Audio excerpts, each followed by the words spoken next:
पुराना फेर रखबाक परंपरा आयल छै से हम उद्यान ई छै दीना ओ भद्री आ ओ वर्धमान सुनै छियै नामक प्रभाव सेहो पड़ै छै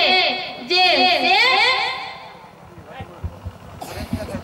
धारा गात में घर बनेने छी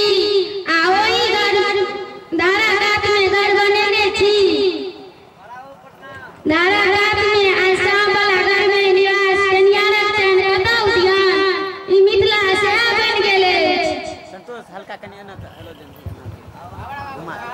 हल्का मुदा हमर वियोग बना दे सकत तीव्र आ कठोर विधि सत्पुत्र सबके बुढ़िया डाही संग अछि कमलक मृणाल पुरैनी कमल गढ़ा विषाण सँ भरल ई खेत